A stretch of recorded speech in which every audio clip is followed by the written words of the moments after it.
Often in the mathematics we need to work with polynomials, and sometimes they can be really big. Like for example we have x to the 4th power, and as you can probably guess, if we substitute 3, it will be 81 and 1 more 3, we'll deal with really big numbers, and that's a small example. So there is one method that makes calculation of the polynomials much easier, and this method is used in the computer graphics and all the other computer science things. This is called Horner method.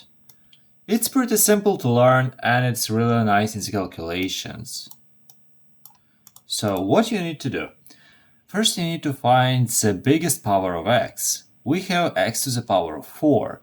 So we start from the x to the power of 4 and we write down its coefficient.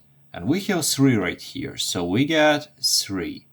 And okay, we get 3. Now we work down our way to the x to the power of 3. And here we have minus 4. So let's write it over here.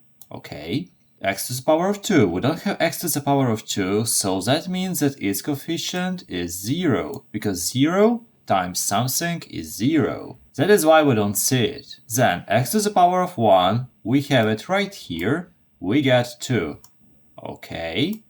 And then x to the power of 0, it is 1. So it's pretty much this number after the polynomial. So we write down minus 5. Okay. Wait, if you like the explanation so far, please consider subscribing. Thank you! So now we need to leave some space right here because we'll write down our solutions. And let's write this horizontal line. So how will this work? We rewrite the first number. So we had 3, we get 3. Now we need to take the value of x, we have it right here, that is 3. And we multiply it with this value. So 3 times 3 gives us 9. And what we do next? We add two numbers. 9 plus minus 4 gives us 5. And we repeat the cycle. Now we take this number and we multiply it by 3. So we get 15. We get 15 plus 0, that's 15. And again, 15 times 3, that's 45. Look how fast can we solve this. 45 plus 2, 47. And now 47 times 3, that is 141, I guess. Yeah, it is.